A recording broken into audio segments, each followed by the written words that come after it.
not harm the city. It does not significantly improve the funded status of the pension, but it doesn't harm the city in the long run in terms of it's always going to be sensitive to market returns, and if the market returns aren't there at the end of the agreement, the new rate is set, and the city going forward over the 30-year horizon would be the new rate. Councilmember Martin. Thank you, Mayor. Thank you, Mr. Newport. I know you spent a lot of time on this, and I appreciate your efforts. I disagree with them, but I appreciate the efforts. First thing we need to do is everywhere I go and I hear and I read, we talk about pension reform. This has nothing to do with pension reform. All this is a reduction of $25 million per year out of the city's general fund. And $25 million per year for a $2 billion operating budget is not budget certainty. So I disagree with you a little bit from that. It has nothing to do with debt obligations.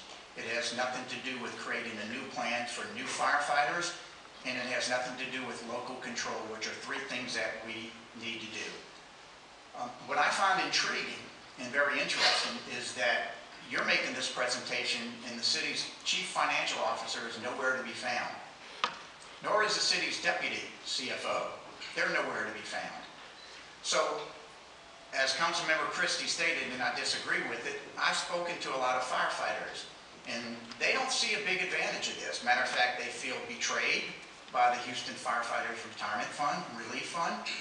They're unhappy with it, and as one stated to me, we just funded our own pension with an additional 3% without receiving a raise in pay. So, one of the things that was passed out to all the members was a Monday draft by the firefighter union leader, Alvin White of IAFF Local 341. And if you don't mind me reading a few things, it states, for years we have stated, as requested by the membership, that the HFRRF, the retirement fund, and the HPFFA, the day-to-day firefighters, remain separate entities and should not negotiate benefits that might affect the other. We had no role in this negotiation of this agreement. The HPFFA has respected the wishes of the membership of the HFRRF, which is a retirement fund, and we've honored our part of the agreement. It now appears that the HFRRF has not. So the big issue is the mustering out, which is how we handle the unused leave time.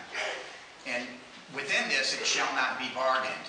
So they stated at the closing of his address, the Houston Professional Firefighters Association will have no choice but to pursue legal and legislative remedies to rectify this issue.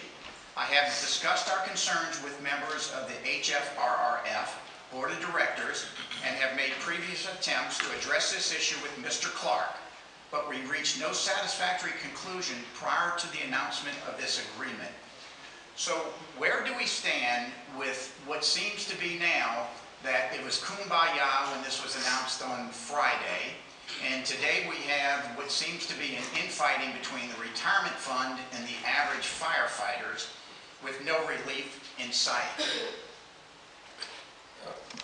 Mayor, if I may, I'll just respond to the last. And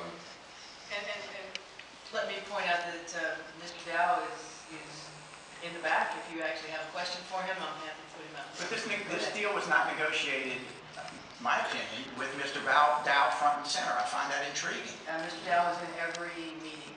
If you'd like to have him speak. No, ma'am. I'd like to hear Mr. Newport's response to my dissertation. I would have been very comfortable without that. Of course. To your last question, subsequent to that communication being distributed, Councilmember, I understand that HRIF and Local 341 leadership convened in several discussions to work on the language that had been filed by Representative Turner, agreed to modifications to that language. That language was forwarded to me. I separately, yesterday, forwarded the revised language to Mr. White, President of Local 341, asked him if the revised language was acceptable to he and his membership. I thought we could not negotiate. As of Friday, no one could negotiate. That was stated in the document. We can't negotiate. Negotiations are off. Councilmember, we can negotiate all we want, we just can't come to an agreement absent the state. I'm not sure what you're In the referring to. document, it stated there will be no, as this was signed on Friday, it said no negotiations until after December 1st, 2015. No, sir. I'm not. December 31st, 2015. It's in the document that you guys passed out on Friday. No such prohibition exists in the document. I'll just leave it at, Alvin White communicated in writing to the mayor and I yesterday that he supported the revised statute language. Well, let me finish. Through December 31st, city agrees to oppose in each and every relevant form and each and every official, I can't read without my glasses. Yeah, Councilor Wright, other than that, But it's to stated which, in this document in section 5 that negotiations stop, and now we find out there's negotiations taking place. so the negotiation does not stop, sir. What that requirement stipulates is that the mayor shall oppose competing legislation that would impact the specific statute, the HRIF statute, unless the HRIF board communicates in writing its support. Now, this happens, the agreement and work between Local 341 and HRIF that occurred over the weekend and through Monday was between them. We were not a party of that negotiation at any rate, but nevertheless, HRIF did communicate in writing that they supported the revision to the statute that had been filed. My final question, and I'll get back in queue. Is mustering in a part of the bill that was filed with the deadline with the state of Texas that Representative Turner is carrying for us? It's my understanding that mustering in was not included in it, and therein lies a disagreement between the retirement fund and the average firefighters today. Councilmember, you're gonna have to hit that bell hard over there. I'm hitting it hard. I'm sorry.